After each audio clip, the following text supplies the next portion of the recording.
안녕하세요. 오늘은 좀 재미난 주제 갖고 왔어요. 병원에 있다 보면 입이 안 벌어져요 하셔 오는 분들이 생각보다 굉장히 많습니다.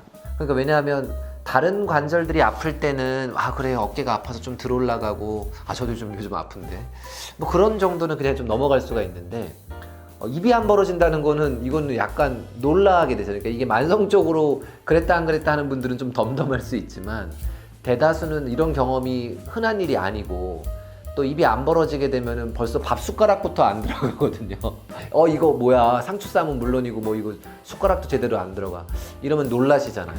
그리고 또 내가 조금만 어떤 뭐 말을 오래 한다든지 했을 때 그런 제한들이 있다 보니까 우리가 다른 관절이 또 다 중요하지만 이 턱관절이 아플 때는 특히 놀래서 또 일상생활에 지장을 받아서 병원에 오시는 경우가 많습니다. 근데 그런 경우에 우리가 어떻게 해결할 수 있는지 오늘 정리를 한번 해보도록 하겠습니다. 입이 안 벌어지는 원인은 크게 세 가지로 볼 수가 있어요.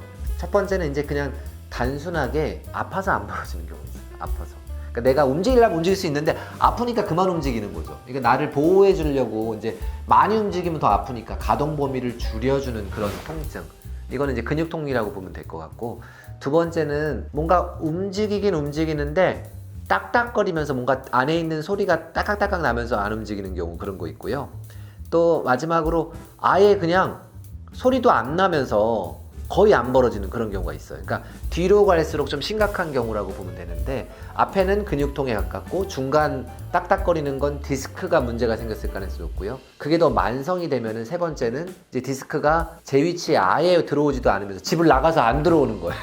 집을 나가서 안 들어온 상태에서 아예 개구가 더 안 돼 버리는, 그러니까 뒤로 갈수록 좀 심각한 질환이다라고 보면 좋을 것 같습니다. 그 이유야 굉장히 많습니다. 여러 가지 교환 문제가 대표적으로 있을 수가 있고, 그 다음에 턱관절을 뒤로 미는 뭐 이 약물기라든지, 그 다음에 이 가리라든지, 이런 또 평소에 내가 긴장하고 스트레스 받을 때 무는 습관, 이런 안 좋은 습관들이 여기 또 영향을 많이 미치기도 하고요. 중간에 내가 소리가 나서 고칠 타이밍이 있었는데 넘어가다 보니까 이제 더 만성화가 되면서 안 벌어지는 경우도 있고요. 뭐 등등 뭐 이런 것들이 원인이라고 볼 수가 있습니다.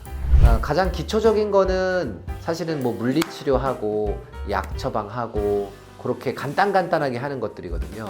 온찜질하고, 그 다음에 개구 연습하고, 목 운동 연습하고, 턱관절 근육뿐만 아니라 주변에 목 근육 같은 게 많이 풀려야 같이 풀리거든요. 그래서 그렇게 가장 보존적으로 해보는 것, 이것이 이제 기초고요. 근데 이걸로 잘 안 낫는 분들이 있어요. 그냥 물리치료는 했는데 뭐 효과가 크게 없고, 그 다음에 특히 이제 여기 관절낭 안에가 아파서 이렇게 턱관절 주변에 누르면 되게 아프신 경우 있거든요.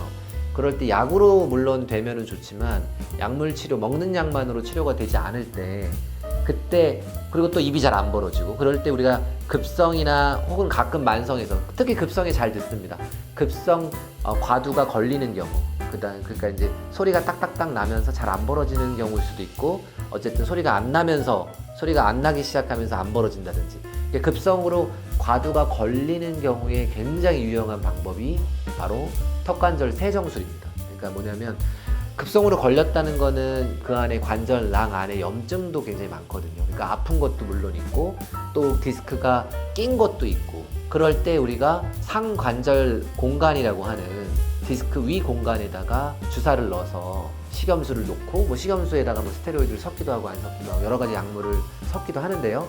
그런 것들을 섞어서 씻어준다라는 개념을 하면 좋을 것 같아요. 씻어주게 되면 디스크가 제 위치로 돌아오는 그런 윤활유 작용도 하게 되고, 그 다음에 씻어줬기 때문에 염증이나 통증 그런 것들이 이제 좀 사라지면서 제 위치에 돌아올 수 있는 확률을 높여준다, 건강한 조직으로 바꿔준다, 이런 개념으로 보시면 좋을 것 같아요. 이거는 이제 중간 단계로 많이 쓰고요. 그 다음에 이제 너무 만성이 됐어, 막 그래서 막 입 안 벌어진 지도 막 오래되고, 병원을 돌아다녔는데 뭐 이 병원 저 병원 다녔는데도 입이 안 벌어지고 2개월이 지나고 3개월이 지나고 숟가락은 안 들어가고 이렇게 막 우울해지는 그런 경우 있거든요. 그러면 이제 이럴 때 저희가 그 다음번에 또 쓸 수 있는 방법이 뭐냐면은, 입안에 스플린트를 일반적인 두께로 만드는 것이 아니라 최대한 개구를 시킨 상태에서 만들어서, 치과 의사들은 템플레이트라고 부르기도 하는데, 그런 높은 스플린트를 이용해서 개구를 유도하는 그런 것도 하게 됩니다. 아마 이런 케이스 보게 되면 아실 것 같아요. 이 환자분은 서산이라는 데서 왔는데요. 입이 거의 안 벌어진 채로 한 3개월 정도 개구리양이 1cm 정도밖에 되지 않았던 1.5cm 정도 그렇게밖에 되지 않았던 분인데 정말 본뜨기도 너무 힘들었던 그런 분인데요.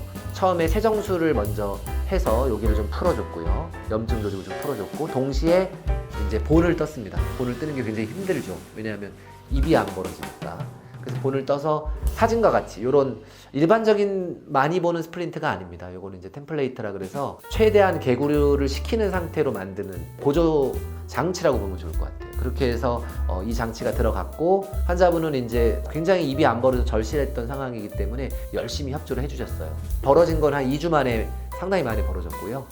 3달 후에는 완치 판정을 저희가 내렸고 손가락이 이제 2개 반이라고 하면 보통은 이제 정상적으로 식사 가능한 범위까지 그렇게 벌어졌습니다. 그리고 그 이후에는 이제 이 장치를 떼고 쉬었지만 가끔 끼라고 제가 말씀드렸거든요. 조금 뻑뻑하다, 좀 느낌이 안 좋다 할 때 끼라고 그 정도 말씀드렸는데 1년 뒤 지나고 나서 현재까지도 입이 잘 벌어지시고 오늘 결론, 턱이 걸린다고 하는 것은 입이 안 벌어진다고 하는 것은 간단한 근육통부터 과두가 심하게 빠진 경우까지 조금 더 경미한 경우부터 심각한 경우까지 다양한 원인과 치료 방법이 있을 수 있다. 근데 우리가 초기에 해당하는 게 아닐 때는 턱관절 세정술이 유용한 방법이 될 수 있고 두 번째는 조금 높은 스플린트라고 불리는 템플레이트라는 치료를 통해서 개구리양을 회복할 수 있다는 점 말씀드리겠습니다. 물론 개인적인 노력, 우리가 입을 벌리는 근육 중에 대표적인 그런 근육들이 외측 익돌근 이런 게 있는데요. 그런 것들을 이렇게 벌리는, 내밀고 그 근육을 활성화시키는 그런 연습, 자발적인 노력도 물론 필요합니다. 근육이 굉장히 중요하기 때문에 그거와 병행해서 이런 치료 방법들이 있다는 것을 알고 계시고 입이 잘 안 벌어진다 하더라도 너무 놀라지 마시고 편안한 마음으로 방문 주셨으면 합니다. 네, 오늘은 입이 안 벌어지는 여러분들을 위해서 당황하지 마시라는 영상 드렸습니다. 고생하셨습니다.